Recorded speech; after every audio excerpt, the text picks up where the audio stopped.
The first one was a meditated, cold-blooded murder, assassination of a family, including a child who was absolutely blameless and a non-combatant. And the second one, which happened on the 4th of December, was something which was a case of mistaken identity. CPI Maoist Party ga hoki the Sahidagi Kargi Mamang Hagatare, Kodi Marie Lady, Aduga, Mamang hoki the Sahida Koi, Ken Sessinga, Takamada Marishi Tamwe. Aduga, I coina Zar University Tenanaba Honavada. I could cut the Natana. I could Ihoshi Mating Pibang with the force could not be a quick unite over tie, must unite the woman, but I have a I could be touches of a malady. Aduga Yanabagi Matata Horiba Madam Saba Iho Kudim Sogapa Matu Olva Amadi Machine Yanabagi Equity. I couldn't get a good matter. I tell you about I could campaigning part more him. I see party period.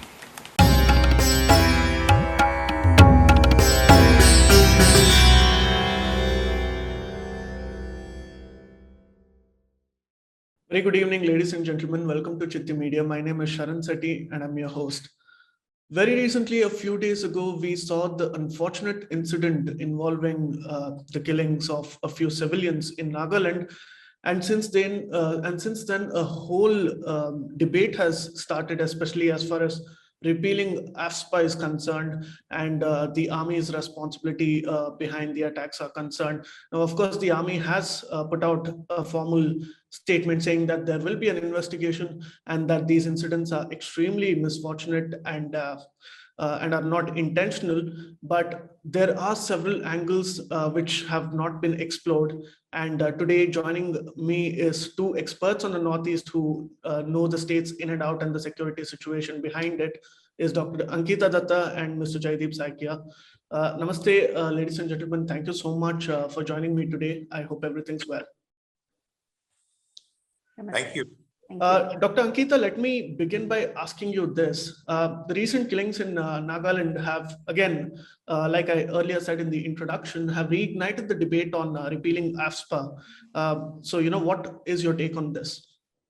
Yes, first of all, thank you so much for inviting me, Sharanji, to this discussion. Always a pleasure to have you here. Yes, and it's always a pleasure to be back. Yes, so I'll come directly to your question. Of course, what we are seeing again is that the debate on the Armed Forces Special Powers Act, AFSPA, has been rekindled in the immediate aftermath of the Mon killings in Nagaland. A strong repeal AFSPA campaign was launched by several Christian organizations in Nagaland and its neighboring states, academics and human rights activists almost at the same time. Right. Several leaders belonging to Maulana Badruddin Ajmal's AIUDF in the state of Assam, in the Assam Legislative Assembly, were also quick to jump to their guns in demanding an immediate repeal of AFSPA. So now the most important question that arises is, why do not those who are demanding a repeal of the Armed Forces Special Powers Act first ask the Christian insurgent groups in Nagaland to lay down their arms, to surrender? Right. If they really care for Naga civilians and their safety and security, I mean, wouldn't AFSPA go away automatically if the different insurgent groups in the Northeast, they lay down their arms and surrender?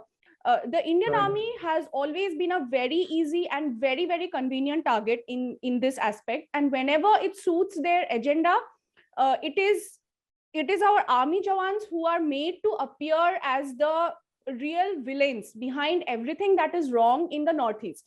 Why do not AFSPA opponents point fingers at the dubious activities of Naga insurgents concerning illegal arms and drug smuggling, and ask them to surrender for the larger good of not just Nagaland and the entire Northeast, but the Indian state as a whole?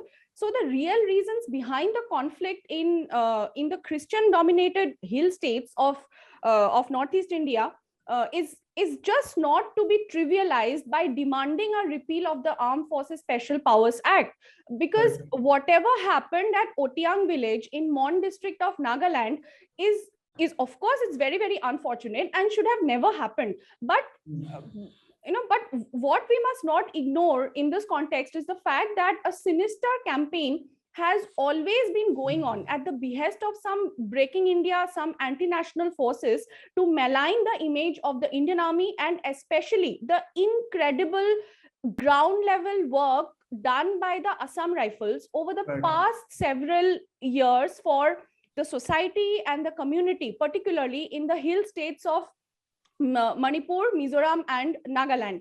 The academia, the human rights activist lobby, they have always fed to us the narrative that it is AFSPA which is responsible for the killings of innocent civilians in these states. Painting a very, very grim picture of the Indian Army as a whole. And we must remember that there is no AFSPA in force in Meghalaya.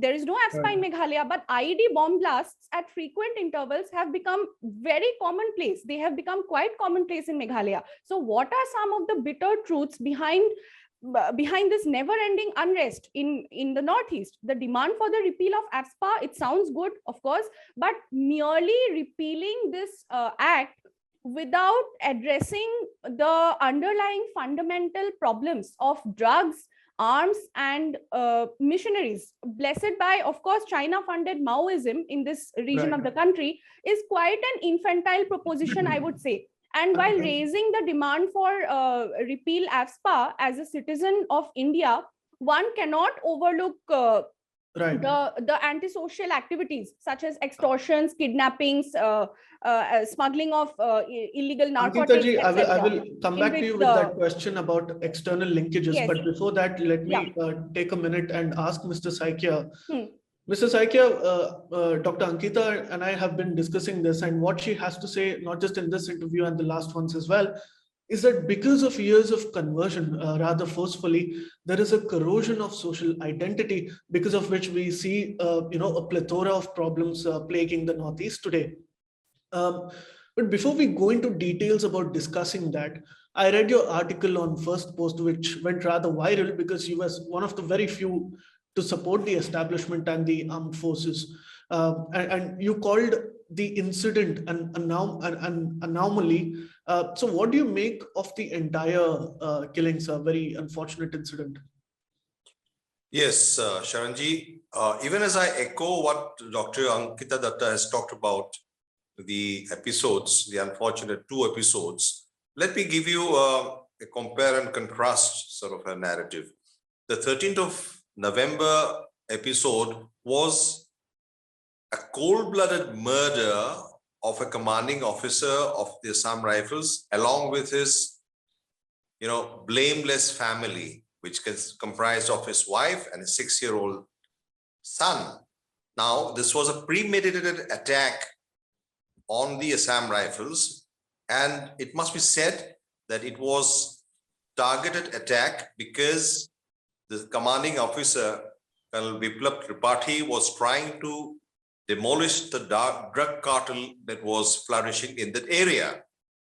Now, I also wish to add that the PLA of Manipur and the Manipur Naga People's Front are not looking at sovereignty anymore. I think they have graduated to a different kind of a terror sort of an actor status altogether. I think they are doing the bidding of not only foreign powers, but they're trying to make a quick buck by way of drugs, arms smuggling, etc. In contrast, if you look at the 4th December episode, what happened in Mon, you will actually try and look at it a little more dispassionately. And I am one who wants to observe it with a little bit of objectivity, and I have written about it, as you have said. I think these are 2 different instances of unfortunate killings. The first one was a meditated, cold-blooded murder, assassination of a family, including a child who was absolutely blameless and a non-combatant.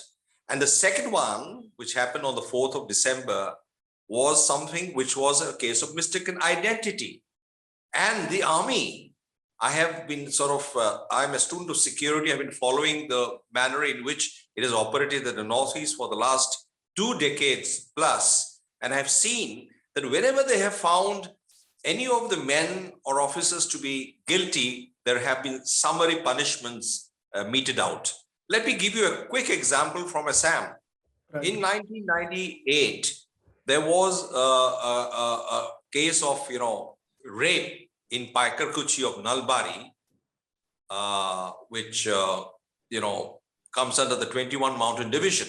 And then the GOC, the General Officer Commanding, was Major General Bopana, later on Lieutenant General B.K. Bopana. I can assure you, the moment he understood that 2 men of his divisions were guilty, I have never seen that anywhere in the world. Within 2 months, he summarily cashiered them and made sure that they went to jail. Right. Not only that, magnanimity, the human character of General Bopana and his men were manifested by the fact that after the incident, the unfortunate incident of rape of Leelabati Boisshaw in Paikarkuchi, the same instance I'm talking about, the general and his wife, Mrs. Bopana, they both went and apologized to the women in her house. So I do not think by any stretch of imagination you can compare the insurgents or the terrorists with the army, which is doing its duty in Northeast without fear or favor. And let it be said, this is one of the charges that have been leveled by Instagram activists, where they're saying, what is the difference between an army, which is a very, honorable institution, and between the insurgents, if both of them are engaging in the same sort of violence? Let me tell you quickly. I mean, the fact of I have never seen an insurgent outfit when it does a case of misdemeanor. Children have been killed in Dhemaji. Right. Where has been the punishment meted out? People have been killed, raped in Assam, in Raidangia of Nagaon, Rashmi Bora. Where have been the punishment meted out? But the fact of the matter is the army follows a strict instruction and institutionalized instruction. And the former Chief of Army Staff, General Shankar Roy Chaudhary, has something called the 10 Commandments, which are followed. I have gone out with the army and I've seen that every Jawan carries the 10 Commandments in his pocket, which has sets of 10 rules and regulations by which it should operate. But you cannot expect the army to operate in a hostile environment with one hand tied behind his back. But the most important thing, Sharanji, in this context, we must understand is that the army did not come into Manipur or Nagaland or Assam on its own. It was asked by the civil administration because the internal mechanism failed. And that is why the army, which would be better off and happy in the borders, doing its primary duty, has been called in for internal security management. You see, I have spoken to many people, including senior officers and people from across the ranks. They would be very happy to go back to the primary duty for which they are trained. Right. Unfortunately, just in one day, the Naga government is because of these sort of attacks.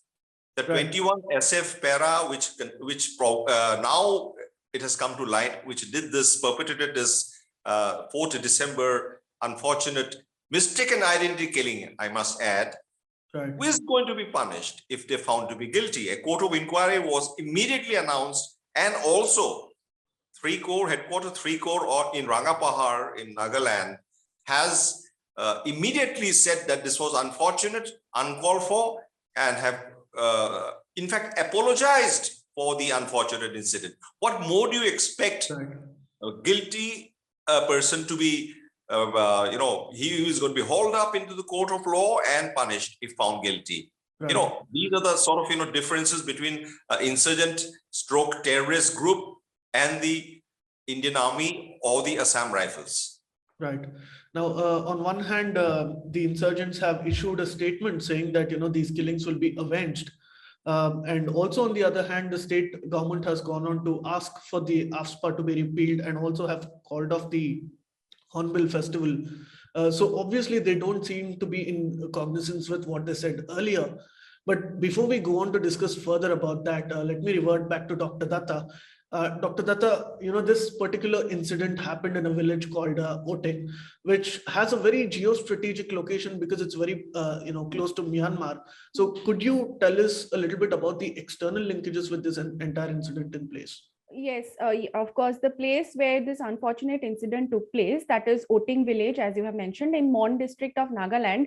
This is something which is noteworthy of discussion, especially taking into account the fact that the district Mon, several of its villages share a porous international border with Myanmar. Right. Now, here I would briefly like to talk about the situation in Myanmar after the coup that took place in February 2021. I think which cannot be ruled out while we try to understand the different factors behind the increase in the insurgent activities in the different hill states of the Northeast. The military junta in Myanmar, it has been battling a coalition of rebels of the CAN, that is the Chin National Army, and civilian resistance fighters who formed what is known as the CDF, that is the Chinland Defense Force. Now, after the September 2021 incident in which this anti-military coalition had killed 12 Myanmar government soldiers, there was a sudden escalation of violence that we could see in the areas along the border with India in the Northeast. The prevailing situation in Myanmar could also have forced the insurgent groups of this region like the PLA, MNPF, NSCN, and many others to shift bases and operate from mobile bases, close to the border states like Manipur, Nagaland, and Mizoram.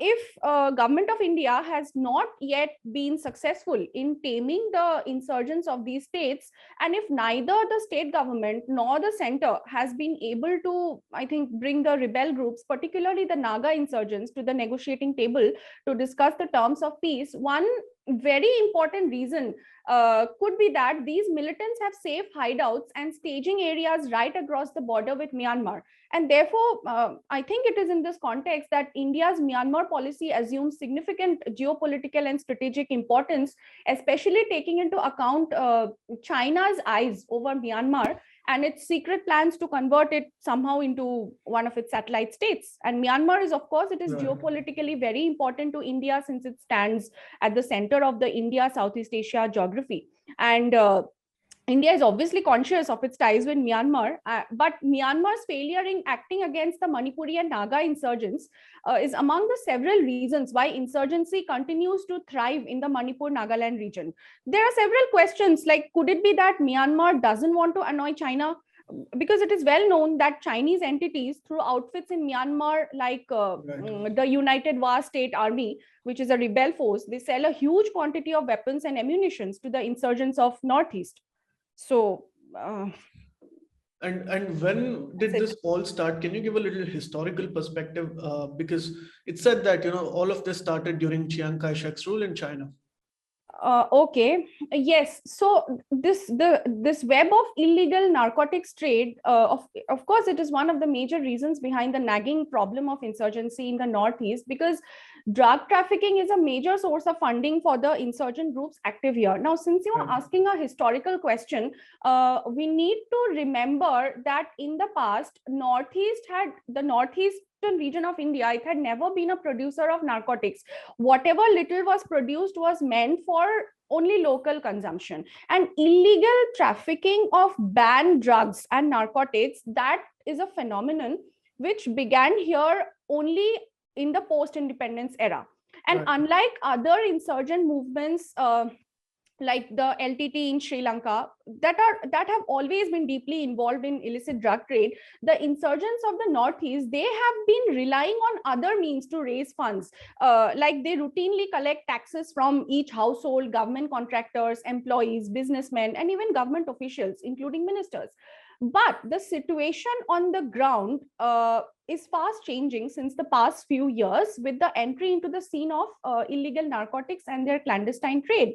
So how and when did it all begin? So in order to answer this question, of course, we need to revisit history. I'll do that. And we also must take into account the specific geographical complexities of this region that have played an important role in facilitating illegal trade of narcotics here. So it all began with the assistance that was offered by the American Christian missionaries to the Kuomintang. The Kuomintang, that is the defeated nationalist forces of Chiang Kai-shek, which had retreated to Taiwan by May 1949. And it was after the capture of Yunnan by Mao Zedong's PLA, People's Liberation Army, that stragglers from the defeated KMT of Chiang Kai-shek, they fled to Myanmar. Now, a part of this force, under a person called Chen Wei, they trekked down to a place called Mong Pong, that is situated in the extreme southeast of the Shan state of Myanmar. And then they began establishing contacts with Taipei. Their intention was to regroup with some other KMT remnants who had fled to Laos and Vietnam and thereby reconquer Chiang Kai-shek's lost provinces, beginning with Yunnan. So Chiang Kai-shek now decided to reinforce them. And this was the period of the beginning of the Korean War, when North Koreans crossed the 38 parallel in June 1950, backed by China, as a result of which America made an entry into the war. Now, America was yet not involved with the Kuomintang in Myanmar officially, but special covert operations now began to interfere with communist activities in Southeast Asia. American missionary assistance was being offered to the KMT forces by air, and encouraged by the Americans, the KMT made two abortive intrusions in Yunnan in 1951. But the expected rebellion inside Yunnan failed to materialize despite American support. Now, then in August 1952, another attempt was made, but that also failed. Now, this compelled the Kuomintang to stand firmly against the communists in Myanmar. The operations required huge amounts of money. The Kuomintang was now controlling this place, the Trans-Salween Highlands, where high quality opium grew. Now, the opium farmers of Yunnan flooded these Trans-Salween Highlands in order to escape Mao Zedong's ban on opium cultivation to China. Now, the opium traders, ironically, they were all Chinese men of wealth and influence. Now, the next something interesting happened. The Kuomintang imposed opium tax on the farmers, regardless of the type of crops that they cultivated. And with the encouragement of the Kuomintang, poppy cultivation now spread to the hills, including those areas bordering Northeast India. And by the 1960s, that is after India became independent, the Kuomintang's decade-long presence in Myanmar had created a thriving narcotics industry, which it continued to exploit from its bases in Thailand and Vietnam. And when KMT stragglers, they had trekked to Myanmar in 1949, Rangoon was at war with 6 different insurgent outfits. And at that time, almost no opium grew in the areas of the rebellion. And none of the rebels dealt with any form of trade in narcotics. But towards the late 1980s, and the beginning of the 1990s, nearly all insurgent groups were depending in some form or the other on the drug trade to finance their armies. The ex-soldiers of the party now became actively involved in the drug trade. The Tatmadaw, that is the Burmese army, they neither they had the ability nor the will to deal with the situation.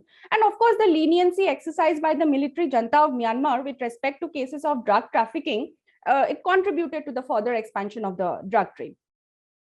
So this is how the entire Golden Triangle came about to be. Yes, yes. Thank you so much. That was such an elaborate explanation of the entire historical perspective.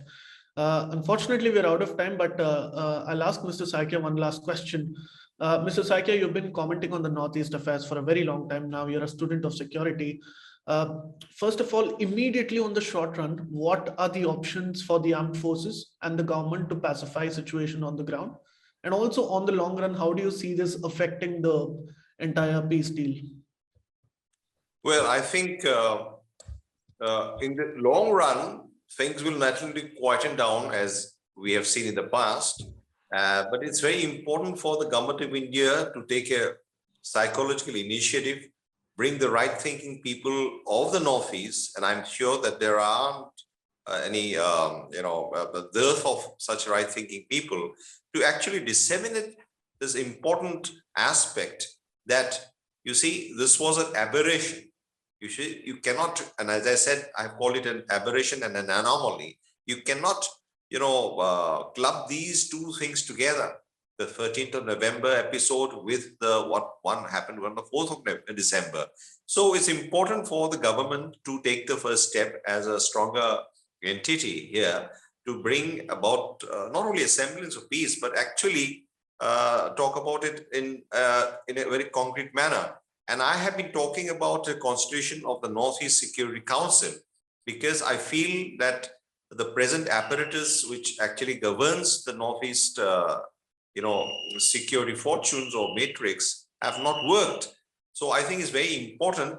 And I have actually presented a blueprint way back in 2009 to the then ruling party in waiting, that is the Bharatiya Janata Party, and prime ministerial candidate at that point of time. And that an Northeast Security Council should be looked at and will as soon as possible. I think that will go in a long way to sort of, address some of these issues. Secondly, in the short term, I think the army has already instituted a court of inquiry, and I think it is doing its best to pacify, and bring down the tempers in the land which they have actually contributed greatly to, not only by way of security, but socio-economic and such other aspects. As a matter of fact, I have written in my first post article, which you have alluded to, that even as there was a protest against a Mon killing, there was a village in Manipur when Wang battalion of the Assam Rifles were vacating because the insurgency was going down. The people, the villagers of the locality gathered saying, Assam Rifles, stay back. So you see, you have a different side of the story as well, which is very humane. You see, so it's important to understand that even as there are agent saboteurs among our midst asking for a repeal of laws like the AFSPA at the behest of anti-India powers, there are people who understand the imperative of the armed forces inside Northeast because it has contributed greatly not only to the security but also the socio-economic upliftment of the people, which was manifested, by the way, in the last couple of years during the COVID-19. Right. Thank you so much for the both of you for joining us today for a conversation. What is going to happen in the Northeast and how will the army tackle this? Time can only tell us, but we'll wait and watch. And I hope you can join us again for a conversation to discuss this further. Thank you. Thank you. It's always a pleasure talking to you. Namaste. And viewers, please do let us know what you thought about the entire incident and what you thought about what our speakers had to say today. Have a good evening. Please remember to subscribe to us and switch on the notifications for this channel. For our other social media links, more content, and to support our work, please visit citti.net. Dhanyavad. Namaskar.